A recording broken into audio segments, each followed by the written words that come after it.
Nikola files for Chapter 11 bankruptcy protection. This is, of course, the electric truck maker that at one time they were going to be Tesla for semi-trucks. Once valued at $30 billion, they've now filed for Chapter 11 bankruptcy protection.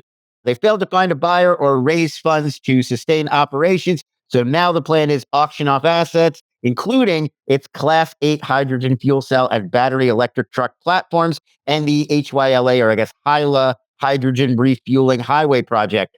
Big turning point in the history of this company, of course, launched to a lot of fanfare. Wall Street got briefly excited. They launched this on the stock market before they even had sold a single truck. So this was always, people were very conceptually excited about this. But founder and original CEO Trevor Milton, there was a scandal around his leadership of the company. He was convicted in 2022 for securities and wire fraud after misleading investors. A lot of it comes down to what's known as the rolling truck video, where he claimed the Nikola truck was driving under its own power. It was actually rolling downhill in the video. It was purely sort of fraudulent. So the SEC settlement cost the company about $125 million in penalties. That was basically the beginning of the end for them. They only have $47 million in cash left for bankruptcy proceedings, with liabilities between $1 and $10 billion and 1 to 5,000 outstanding creditors. So they are in a lot of trouble. And they're part of a broader shakeout in the EV sector. Lordstown Motors in 2023, Arrival in 2024, Canoo already this year have all sort of gone belly up. And Rivian and Lucid are still afloat, but uncertain futures. They're struggling as well. Yeah, I mean, Rivian and Lucid are learning just how hard it is to scale manufacturing. You remember it almost killed Elon in the Model 3. I spent some time with him I basically went to see him do a mental health check on my guy during the Model 3 because, I was talking to him and he's like, I'm at the factory. And I was like, wait, it's like 11 o'clock. Like, let's go get a steak or something. And he's like, I got to stay here. I was like, all right, I'm going to bring you a burger. Where are you? I came out to see him. Like, he was literally sleeping in the conference room while he was trying to get that Model 3 out the door. And he did. And it became actually, I think, the best-selling car in the EV category. And now the Model Y, which is kind of like the Model 3 with a little more room in it. It's basically the same car, as far as I'm concerned, just a little bit like more like an SUV or a crossover. Same platform. You're correct. The Model 3 was the world's all-time best-selling electric car as of 2021. It's since been topped by the Model Y. You're correct. Okay, so I got it exactly right. Sometimes I get things right here. Sometimes you nail it. Well, I read a lot and I get prepared for the show, and then when I'm wrong, people pile on. My Lord, there's a large number of MAGA folks who are waiting for me to make a mistake, and they just dunk on me, which I like, actually. Call me out if I get something wrong. They will. And so it's really hard to scale manufacturing. Anybody can make 100 cars. Anybody can make 1,000 cars. When you want to make 1,000 a week, 5,000 a week, now you got a real challenge. And I think Tesla topped out, I think 2023, they did 1.8. And then I think 2024, they did 1.7 million cars. The industry is a bit flat right now. That's across the entire industry. And he's got obviously more competitors in EVs. But these are big numbers when you think about it. 20,000 cars a week would be a million. So they're doing like 35 or 40,000 cars per week. That's extraordinary considering, there were only 3,000 roadsters. Yeah. So great job there. I knew Milton was a fraud. I got a pretty good eye for this. There are people who are delusional and I would say not thoughtful. And then there are people who are delusional and competent. And I love me the latter, but incompetent, delusional people, they just incinerate money. Competent, delusional people change the world.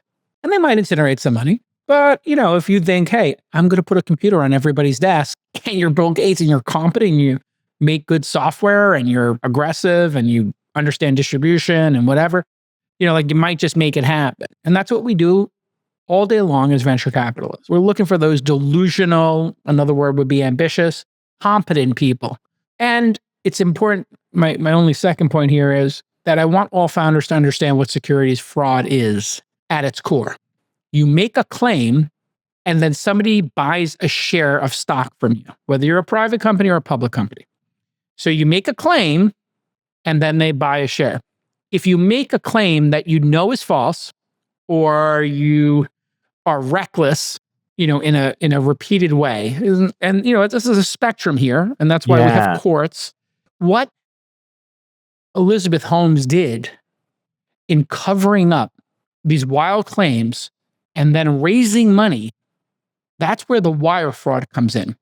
So securities fraud, you told the story. We're just talking about Bill Ackman telling a story, right? We talked about storytelling. Yeah, you could spin a yarn all day long, but the facts have to be correct as you know them. And then your predictions need to be clearly predictions. You can make the most outlandish prediction you want if it's framed as a prediction. And I'll just give you an example of this. And this will be an amalgamation of startups, because I never like to talk specifically about one startup because people might be able to unpack it. And then, it's a bad look for me to be criticizing a founder, since my mission in life is to support founders and inspire innovation. I'm making an amalgamation here. Imagine you pitched a bunch of investors, angel investors, and you put on a slide for your team somebody who you made an offer to, but who had not accepted the offer. Now imagine on your next slide, you talk about customers.